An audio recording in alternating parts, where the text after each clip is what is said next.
Alright, so soalan 2 ni, given the function given, okay, fine. Okay, cikgu baca dulu composite function dia dah bagi. Function G sudah, function F sudah. So, find the value of Q and of R. Okay, darling. Kalau you lihat di sini, okay, yang diberi function F dah ada, G dah ada. So, FG dah ada. Apa kita nak cari ni? Okay, Q and R. So, sekarang ni, ADMAT ni dia suka compare. Okay, compare atau bandingkan. Kalau lah soalan dah ada composite function FG, okay, you have to find your own FG, your own composite function of FG. So, by using F and G given, okay, how to find FG?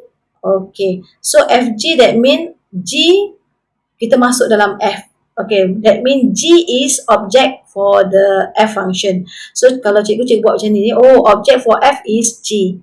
Okay, G cikgu replace lah with Qx square plus R. That mean Qx square plus R are the object for the function F. So, cikgu masuk dalam X ini, yang F tu. Okay, so masukkanlah.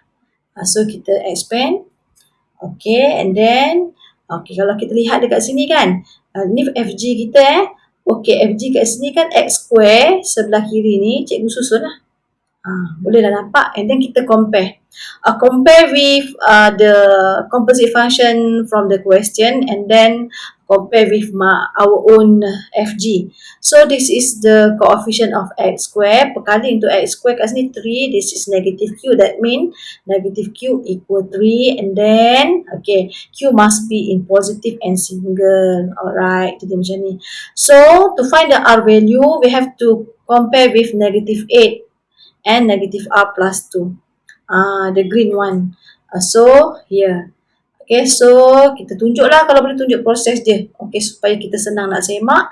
That mean our R is 10. Zas. Kita tengok kat B. Zas.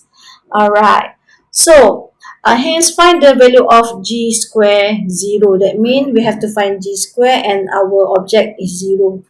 So, G square that mean G is the object for the G. G masuk dalam G. Okay, this is our G. Don't forget to replace the value of Q and R yang kita dapat at the question A. Okay, so our object is G. So, cikgu masukkan negative 3x square plus 10 ni dalam ni, tapi automatic cikgu terus gantikan the object is 0. Okay, and then alright, kita dapat 10. And then 10 is object for the G.